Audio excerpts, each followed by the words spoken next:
Last week, I gained on the scale because I overate carbs on my still insulin resistant body. But I went into this week expecting the best of myself. I promised to stick to low carb eating this week.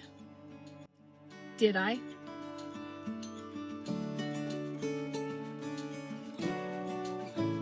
Last week, I basked in new beginnings.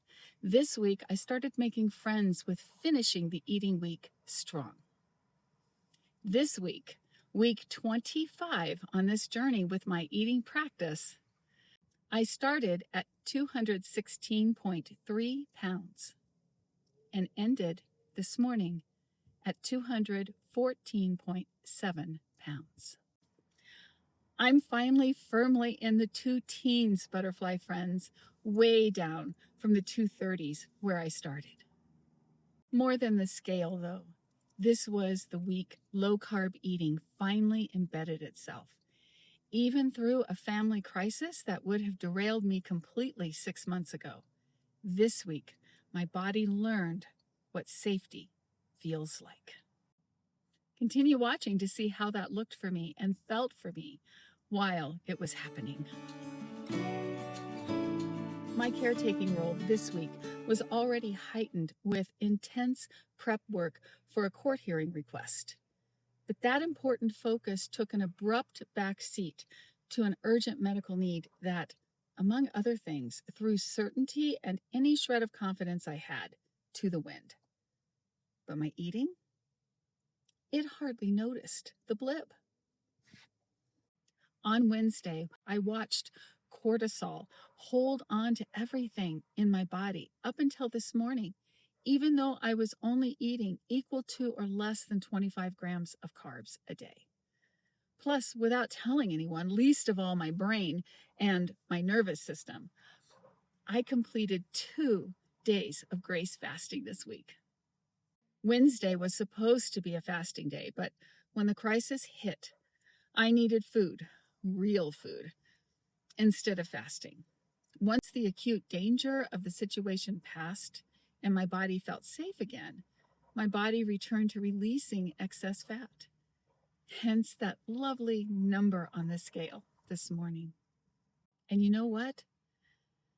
For the first time this entire week, I have not been compelled by hunger. I'm impelled by intention. And these are low carb almond flour pancakes I learned to cook this week. Look how fluffy they are. And I made them, ate them with my sausage and eggs, and they were so good, but I could only eat half of the meal. My body just was not hungry, and I was completely satisfied. And this, the day after a fasting day, when I usually, always before, eat more rather than less. So that's new too. This is the first week where I felt the shift internally from being driven by reactive hunger, that being compelled to eat something, anything feelings, to being drawn to patient, detached, intentional nourishment. And that switch from compelled to impelled eating is palpable. This is what the GLP-1 synthetic obesity drugs like Ozempic and Wegovy provide. And I've finally reached it naturally. It took a little while. Yeah. First, I had to learn to fast regularly. And then this last month, I learned how to low carb eat on my eating days. The wings of my Butterfly Dares eating practice are growing. They are getting stronger because I'm able to keep practicing natural eating even when unthinkable emergencies happen. My body is literally rewiring its relationship with food. And I'm aware enough to document it for you.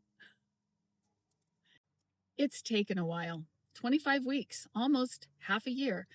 But what is that compared to decades of diet cultures, demand feeding, and restriction cycles?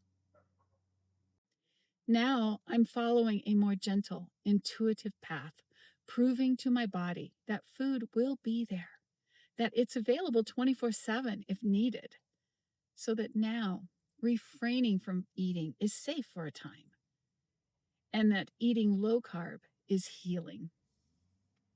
So 6 months to heal the relationship with my body that over 5 decades of diet culture broke doesn't feel so long. And it's all sinking. The way of partnering with my body, not fighting her, and how this will feel in the long term. It's more than calm. It's relief. It feels like I used to eat when I was a child. And that huge, heavy, intrusive door of quick fixes and miracle injections and diet food, it's finally closing shut with a decisive thunk. Not a slam, but a statement. The sound was deep and muffled and absolute, as if swallowed by its own weight. And to that, me and my butterfly say, good riddance. Now, I'm on my way to the hospital, butterfly friends. See you next Tuesday.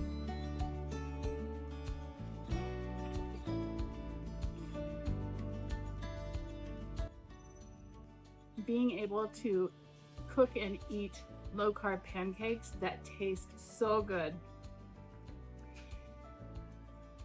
has just elevated my weekends.